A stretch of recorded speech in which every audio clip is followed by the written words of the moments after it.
Bonjour, alors on finit le chapitre intégration aujourd'hui.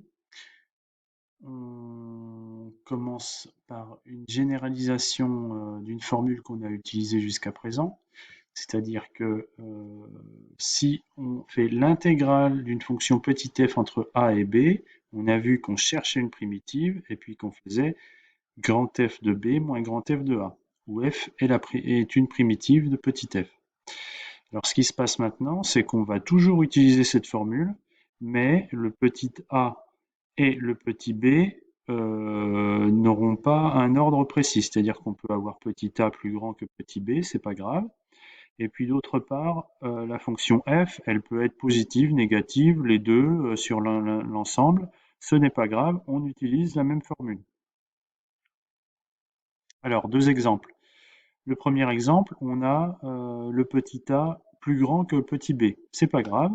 Donc intégrale de 2 à 0 de 2x. Alors on cherche une primitive de 2x, c'est assez simple, x au carré. X au carré entre 2 et 0. Alors on évalue la fonction x au carré en 0, donc 0 au carré, moins la fonction x au carré en 2, 2 au carré. Donc on trouve moins 4. Deuxième exemple, là, on a petit a plus petit que petit b, comme dans le passé, mais la fonction ici n'est pas toujours positive. C'est pas grave, on cherche une primitive de moins 2x. Alors, une primitive de moins 2x, ici, je mets, c'est grand f de x égale moins x2. Et on fait comme d'habitude, c'est-à-dire qu'on fait donc l'intégrale de moins 2x entre moins 1 et 1, c'est grand f de x évalué entre moins 1 et 1, c'est-à-dire f de grand 1 moins f grand f de moins 1. Alors on regarde cette fonction grand f, c'est moins x2, donc en 1 et en moins 1, quand on remplace x par 1 et x par moins 1, comme le moins il est en dehors du carré, en fait ça fait 1 au carré égale 1, ou moins 1 au carré égale 1. Donc les deux résultats, ça fait moins 1. Donc au final, cette intégrale vaut 0. Alors on continue. En fait, qu'est-ce qui se passe quand on inverse l'ordre des bornes? Eh bien, si je fais intégrale de a à b de petit f, c'est grand f de b moins grand f de a, mais grand f de b moins grand f de a, c'est moins, parenthèse, grand f de a moins grand f de b. Et en fait, on s'aperçoit que inverser les bornes d'une intégrale, c'est changer son signe. C'est-à-dire que grand intégrale de a à b de petit f, c'est moins intégrale de b à a de petit f.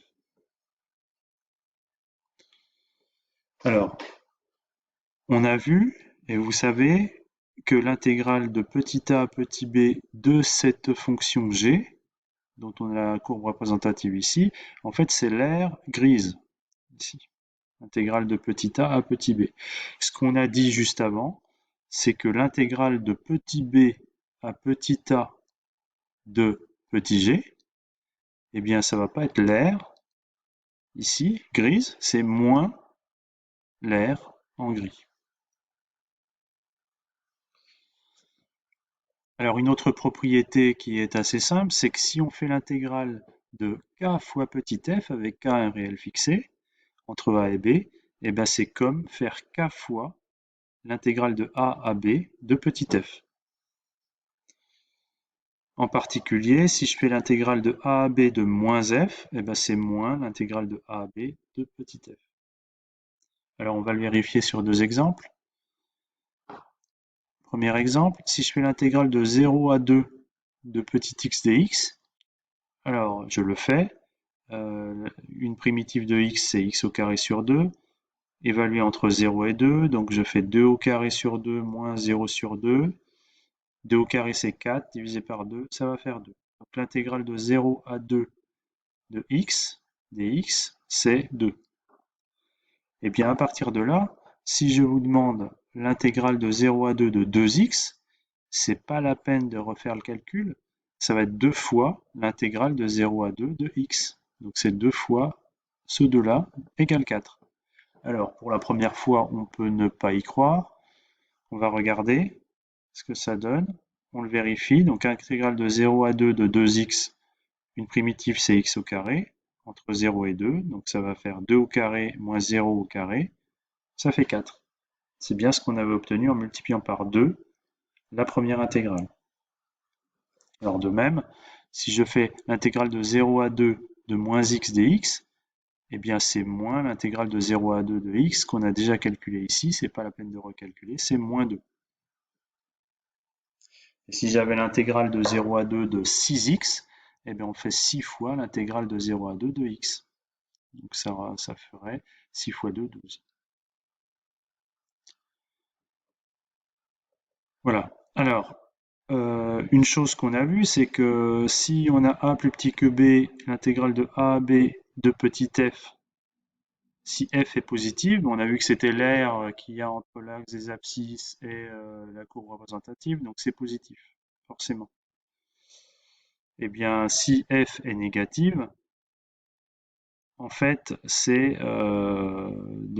moins l'aire entre l'axe des abscisses et cette fonction. Donc en fait, si f est une fonction négative sur a et b, avec a plus petit que b, l'intégrale de a à b de petit f va être négative. Donc si f est positif et que a et b sont rangés dans le bon ordre, l'intégrale est positive. Si f est négative et que a et b sont rangés dans le bon ordre, l'intégrale est négative. Une dernière propriété, avant de faire des exercices, la relation de Chasles. La relation de Chasles, donc si on a un intervalle dans lequel on a a, b, c, d'accord, l'intégrale de a à b de petit f plus l'intégrale de b à c de petit f, toujours le même petit f, et ben c'est l'intégrale de a à c de petit f. Alors ça, on va le vérifier sur un cas qu'on connaît bien. C'est ici. L'intégrale de a à b de petit f, c'était cette aire grise là, d'accord.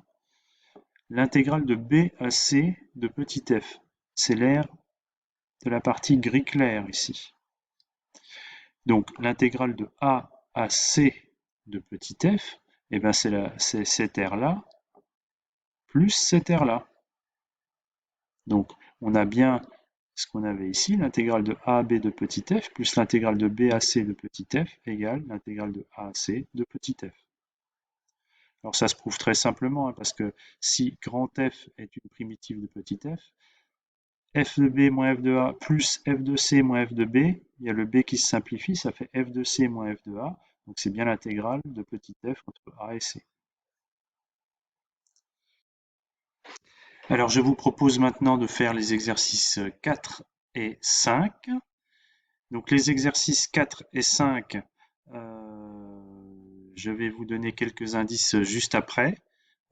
Mais pour ceux qui se sentent prêts à les faire, essayez de les faire sans les indices. Alors, des indices, donc petit a, l'intégrale de petit a à petit b de f dx. L'intégrale de petit a à petit b de f dx, f est une fonction positive, a est avant b, on sait que c'est l'aire de cette partie-là. Donc en fait, l'aire de cette partie-là, on sait que c'est positif. D'accord? L'intégrale de b à c de petit f, là il faut regarder le signe de f, et puis une propriété qu'on a vue juste avant. Petit c, l'intégrale de a à c de petit f, ici on va utiliser la relation de Chasles qui nous dit que l'intégrale de a à c de petit f, c'est l'intégrale de a à b plus l'intégrale de b à c. Et puis après, il faut voir qu'est-ce qu'il emporte. Est-ce que c'est le positif ou le négatif? Voilà. Alors, je vais passer à des indications pour le 5. Pour le 5, vous faites le calcul comme vous savez le faire en appliquant la formule pour la partie A. Vous allez trouver une intégrale. L'intégrale, le résultat de l'intégrale, en fait, On utilise après la relation de Chasles, qui est l'intégrale de moins 1 à 2, ici. C'est en fait l'intégrale de moins 1 à 1, qu'est-ce que ça représente? Plus l'intégrale de 1 à 2, qu'est-ce que ça représente? Et que peut-on en déduire sur les aires D1 et D2? Voilà, donc je vais faire une autre vidéo pour la partie de cours restante.